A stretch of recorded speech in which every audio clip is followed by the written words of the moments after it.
सज्जनों, मैं अगले वॉल्यूम अगले भाग में जहां से संत बाबा कारू खिरहरी लोगा था भगत प्रसंग को विराम दिया हूं। आइए संत बाबा कारू खिरहरी का लोगा था भगत प्रसंग वहीं से मैं श्री गणेश करता हूं। आप लोग एक बार संत बाबा कारू के नाम पर जोरदार आवाज के साथ जयकारा लगावे। बोल बोल संत बाबा कारू खिरहरी की। ये सुनो सुनो सुन भैया सुन भाई,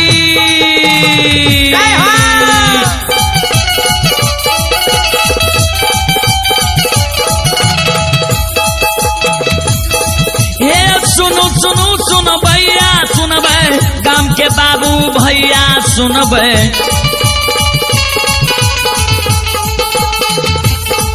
आइए माँ बहना ये ध्यान से सुन भाई, कारू के लीला धर्म से सुन भाई। बराबर लीला बाबा कारू रचल कई,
नदी के किनार में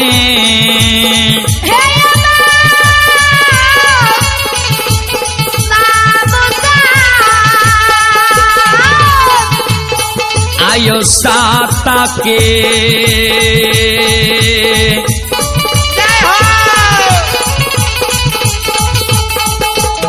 यो समाज बाबा साता के बान आइए बान हो।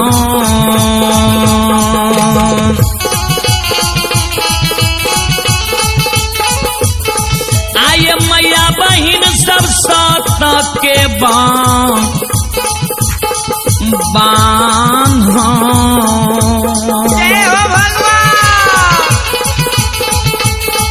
आइए बांधे छे सहोदरा के,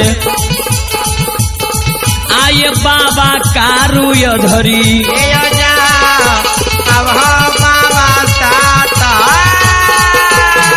जाओ जाओ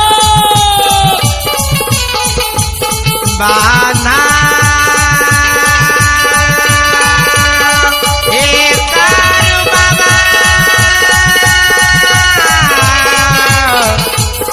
बाबा जिया जिया जिया हो अखिले होते पतिता राम राम राम वही भगवान मन दिहो का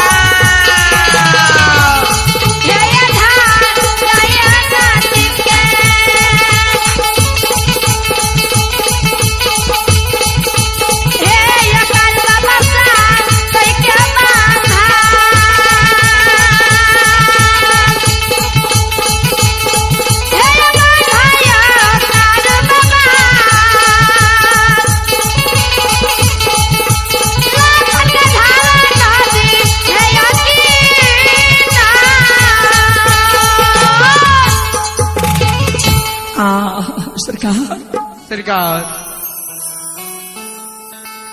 कवि कहलखिन है,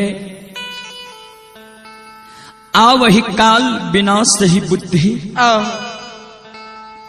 जब काल मनुष्य पर छाता है पहले विवेक मर जाता है।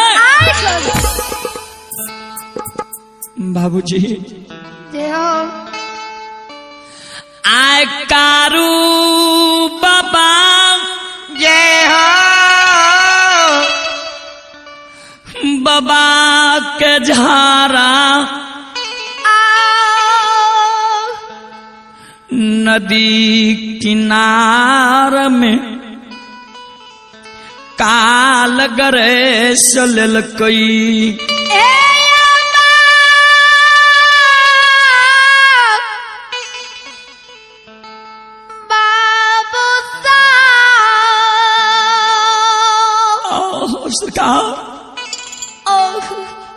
आय कारू बाबा झारा नदी के किनार में सहोदर छोट भाई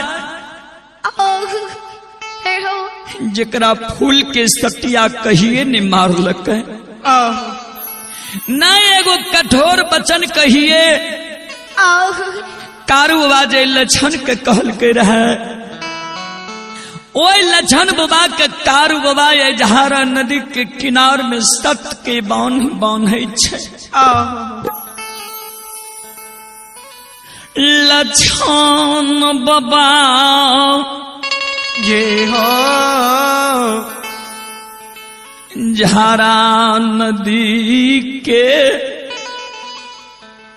किनार में सहोदर भाई के व्यवहार के देखई।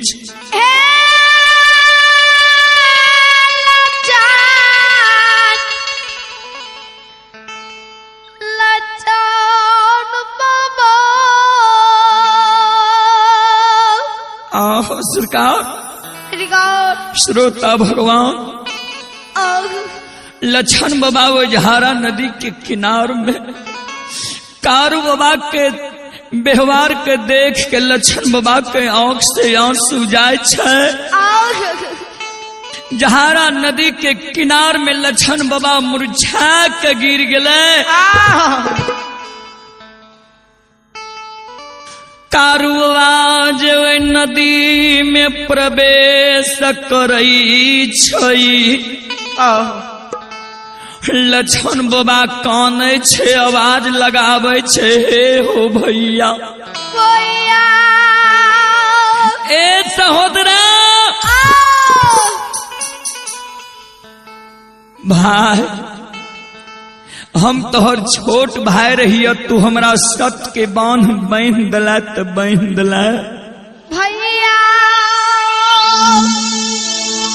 लेकिन अधरी नहीं जा भैया। भैया हे सहोदरा हम सत के बांध में मर जबे तब मर जबे, लेकिन भैया तोरा हम उचित सलाह देबो भैया अधरी जंगल नहीं जा।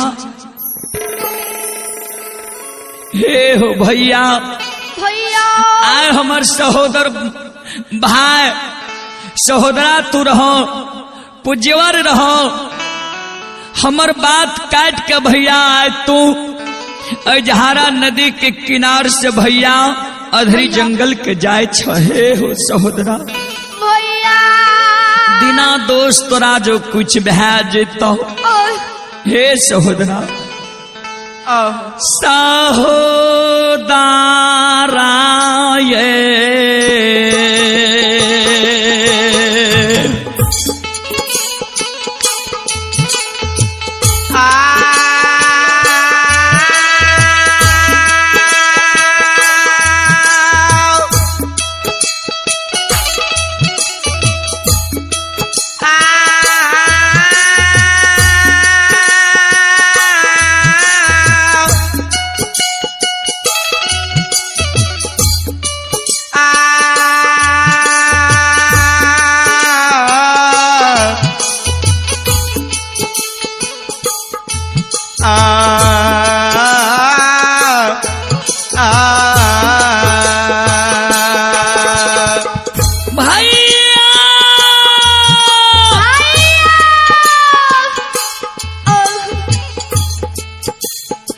मानव कते जन्म पुण्य करिए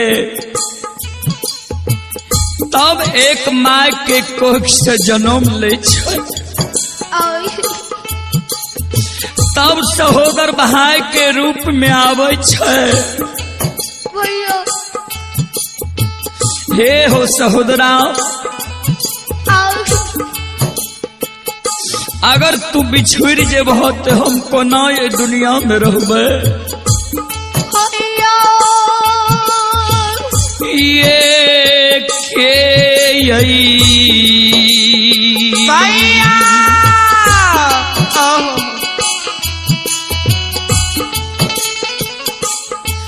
आय माई के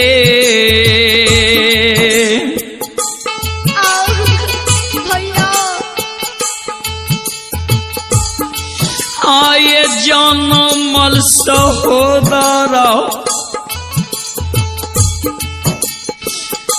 बाबू सौ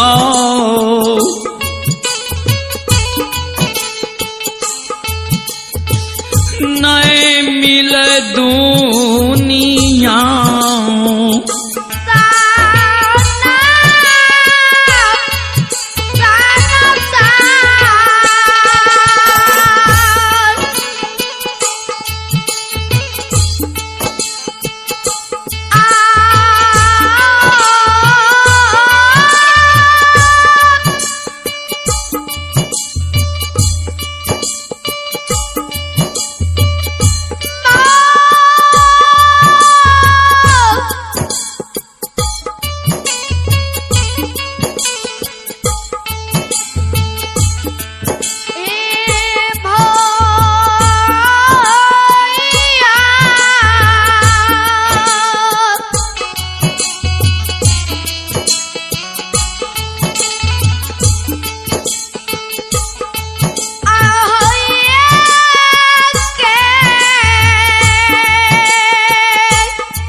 सरकार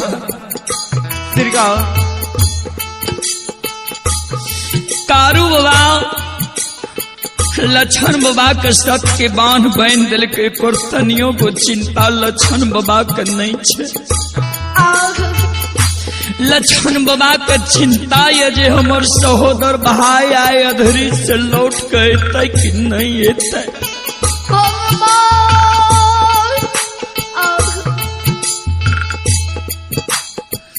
बाबू सादा लौटी ये होलो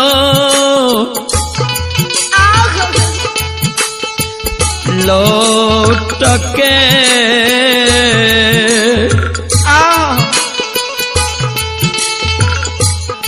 हे हो कौन छई हो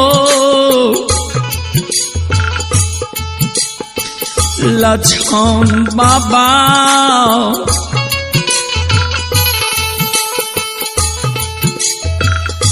बाबा झारा नदी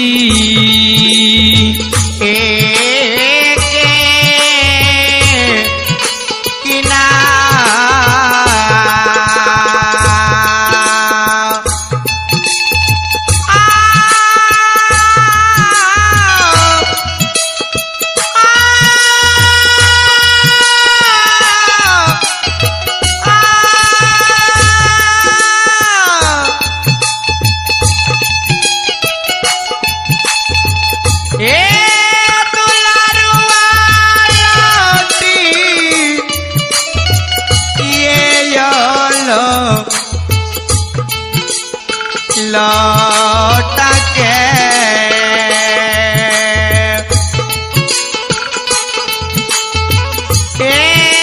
लछन बाबा लौटी ये लौट के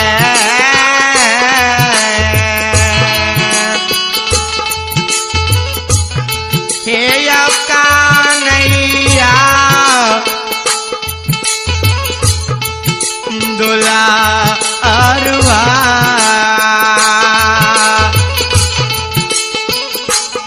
हे कान्हैया झारा नदिया किनारा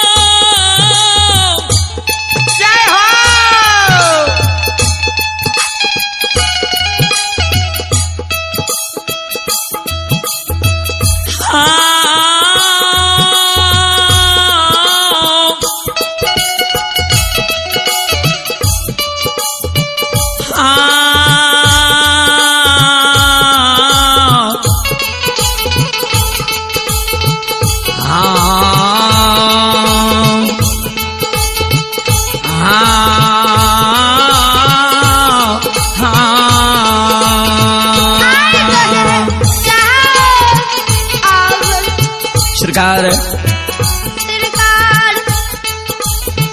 लछन बाबा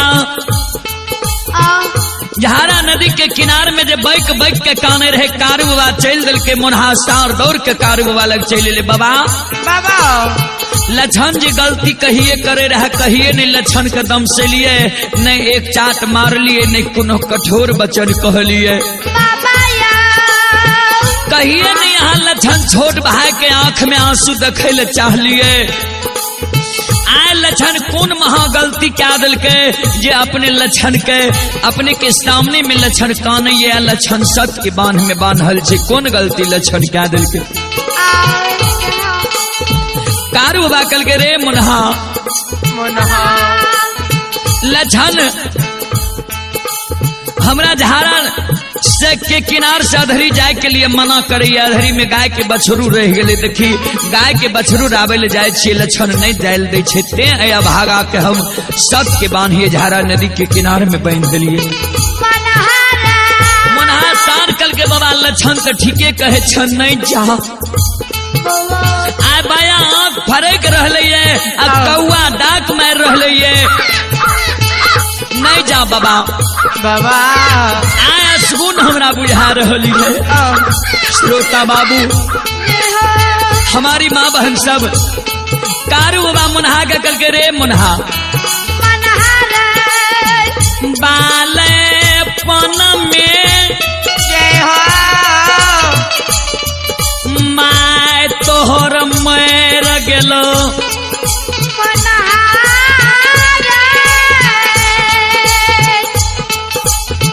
माय मर गेलो तू मनवाल रहे रही यह कारण तोहर नाम मुनहा रख लियो अब माघ महीना तोरा हम हजारों गाय के दूध पिला के रख लियो आ एक एक कमल हमहू अरलो तोरो ओढ़ा के मुनहा रख लियो आई समय में मुनहा हम तोरा आदेश दै छियो जे तू एको गाय के मूंग धान में नहीं जाए दिहे रपेट के राखी है मुनहा तोरा हम आदेश देने जाए छियो मुनहा सार कल के बाबा हे बात मान लिया कल के मुनहा तोरा हम आज्ञा दे के जाए छियो जे तू गाय के मूंग धान में नहीं जाए दी है रपेट के राखी है बाबा कारू सरकार श्रोता भगवान ओए झारा नदी से किनार से देखियो अधरी जा रही है बाबूजी आई दुनिया में सब कुछ असत्य छे पांचे गो चीज सत्य छे कौन कौन चीज ध्यान देवे सरकार हे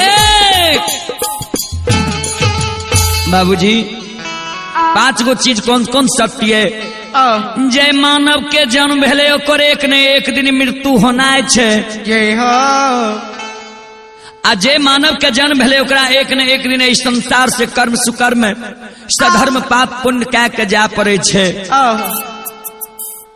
आ ओए मानव के लिए सरकार स्थान निहित छे जे कौन स्थान पर वो मानव मरते, कौन समय में मरते। मौत समय कारण स्थान 4 गो चीज सब या 5म चीज कौन चीज सब छे ध्यान देबे।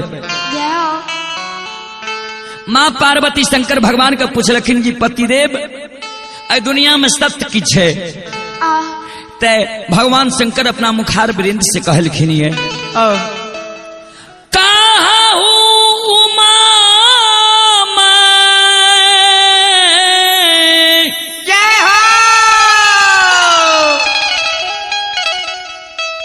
अनुभव अपना